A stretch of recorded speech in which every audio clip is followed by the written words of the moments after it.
கர்த்தர் உன் நடுவிலே இருக்கிறார், இனி தீங்கை காணாதிருப்பாய்.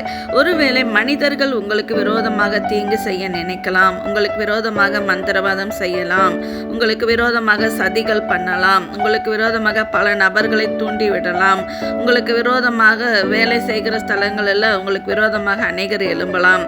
ஆனால் உங்களை பார்த்து ஆண்டவர் சொல்லுகிறார், இனி தீங்கை காணாதிருப்பாய். ஒருவேளை இதுவரைக்கும் எனக்கு எல்லாரும் தீங்கு செய்கிறார்களே என்று நீங்கள் கலங்கி கொண்டு காணப்படுகிறீர்களா? கலங்காதீர்கள் சகோதர சகோதரிகளே.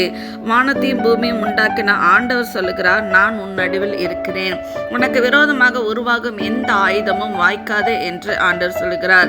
அது எதுவாக இருந்தாலும் ஆண்டவர் எல்லா வித தீங்குக்கும் உங்களை விலக்கி பாதுகாப்பேன் என்று சொல்லுகிறார். விசுவாசிக்கிறீங்களா சகோதர சகோதரிகளே? உங்களுக்கு விரோதமாக யார் யார் செயல்படுறாங்களோ, எத்தனை மனிதர்கள் செயல்பட்டாலும் அவர்கள் வெட்டின குழியில அவர்களே விழுவார்கள். ஏனென்றால் ஆண்டவர் உங்களோடு கூட இருக்கிறார். இனி தீங்கை காண மாட்டீர்கள். நீங்கள் விசுவாசியுங்கள், ஆசீர்வாதம் பெறுவீர்கள். நன்றி. ஆமென்.